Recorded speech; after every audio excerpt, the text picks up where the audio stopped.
નમસ્કાર મિત્રો, આજે આપણે વાત કરવાના છીએ છેલ્લો ટપાલ। રાત્રે 11 વાગ્યા હતા। ગામનું નામ હતું ચાંદપુર। ચાંદપુર એક નાનું ગામ હતું। જૂના મકાનો, સાંકડા રસ્તાઓ અને એક જૂનું પોસ્ટ ઓફિસ। એ પોસ્ટ ઓફિસમાં વર્ષો સુધી કામ કરતો હતો એક ટપાલી। નામ હતું મનોહરભાઈ। મનોહરભાઈ માત્ર ટપાલી નહોતા, એ લોકોના ખુશી અને દુઃખના દૂત હતા।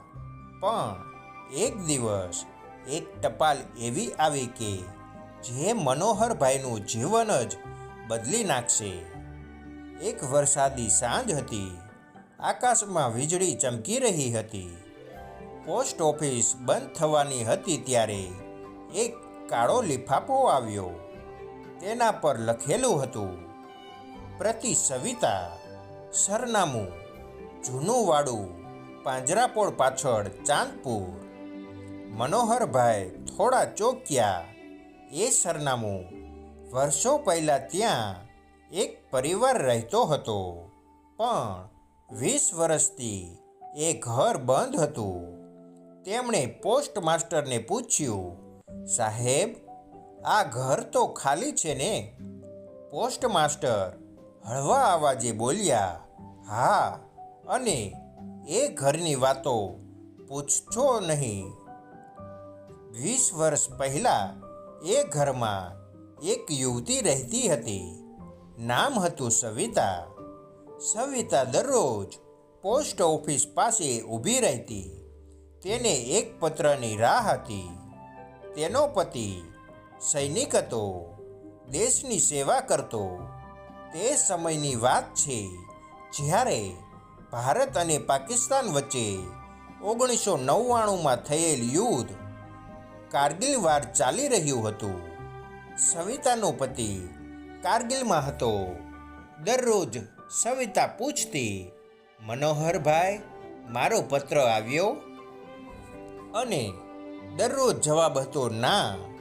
એક દિવસ સવિતાને ખબર પડી તેનો પતિ શહીદ થયો, પણ સવિતા માનતી નહોતી। તું છેલ્લે કહ્યું હતું હું તને પત્ર મોકલીશ। સવિતા રાહ જોતી રહી। દિવસો એમ કરીને મહિના, વર્ષો વીતી ગયા। એક દિવસ તે જ ઘરમાંથી તેની લાશ મળી। કહેવામાં આવે છે કે તે મરી નહીં, તે રાહ જોતા જ જીવી રહી છે। મનોહરભાઈએ વિચાર્યું, આ પત્ર પહોંચાડવો જ પડશે। રાત્રે 10 વાગ્યે તેઓ જૂનાવાડા પાસે પહોંચ્યા। ઘર તૂટી ગયેલું હતું। બારી હલતી હતી। હવા સાથે કોઈ રડવાનો અવાજ આવતો હતો। મનોહરભાઈ, એક સ્ત્રીનો ધીમો અવાજ। તેમના હાથમાંથી લિફાફો પડી ગયો। ઘરની અંદરથી એક સફેદ સાડીમાં સ્ત્રી બહાર આવી। તેની આંખોમાં આંસુ, પણ ચહેરા પર શાંતિ હતી। મારો પત્ર આવ્યો? મનોહરભાઈનું ગળું સુકાઈ ગયું। હા સવિતા, આવ્યો છે। તેને લિફાફો આપ્યો। સવિતાએ કંપતા હાથથી લિફાફો ખોલ્યો। અંદર લખેલું હતું, સવિતા, જો આ પત્ર તારા હાથમાં છે તો કદાચ હું જીવતો ન હોઉં, પણ તને પ્રેમ કરવાનું ક્યારેય બંધ નહીં કરું। સવિતાની આંખોમાંથી આંસુ ટપક્યા। તે મનોહરભાઈ તરફ જોઈને બોલી, તમે મને મારી રાહથી મુક્ત કરી, અને ધીમે ધીમે ધુમાડામાં ગાયબ થઈ ગઈ। મનોહરભાઈ ઘરે આવ્યા, પણ ત્યારથી દરરોજ એક પત્ર આવવા લાગ્યો। દરેક પત્ર પર લખેલું, આભાર સવિતા।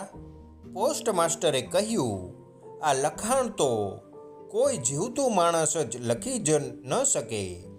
એક રાત્રે મનોહરભાઈ ફરી જૂનાવાડા પાસે ગયા। આ વખતે દરવાજો ખુલી ગયો। અંદર દીવો બળતો હતો। અને ટેબલ પર એક પત્ર પડેલો હતો. હવે તમારી રાહ છે. આગળની સવાર થાય છે. મનોહરભાઈ ગાયબ. પોસ્ટ ઓફિસમાં માત્ર તેમની થેલી મળી. અને આજ સુધી ચાંદપુરમાં લોકો કહે છે રાત્રે 10 વાગ્યે એક ટપાલી જૂનાવાડા તરફ જતા જોવા મળે છે અને કોઈ રડતી અવાજ પૂછે છે, મારો પત્ર આવ્યો? તો મિત્રો, આ છેલ્લો ટપાલીની કહાની તમને કેવી લાગી? જો સવિતાની રાહ અને મનોહરભાઈનો અંત તમને સ્પર્શી ગયો હોય, જો તમારા દિલમાં પણ થોડી સિહરન થઈ હોય, તો આ વિડીયોને જરૂર લાઈક કરો. તમારા એક લાઈકથી અમને આવી જ રડાવી દે તેવી અને ડરામણી વાર્તાઓ લાવવા પ્રેરણા મળે છે. કમેન્ટમાં જરૂર લખજો, તમે સવિતાની જગ્યાએ હોત તો શું કરતા? અને જો તમે હજુ સુધી ચેનલ સબસ્ક્રાઈબ નથી કરી તો હમણાં જ સબસ્ક્રાઈબ બટન દબાવી દો, કારણ કે આગળ આવવાની છે ચાંદપુરની બીજી ભયાનક સચ્ચાઈ. તો મિત્રો, રાહ શોની જોવો છો? જલ્દી ફટાફટ સબસ્ક્રાઈબ કરી દો. તમારો ખૂબ ખૂબ આભાર.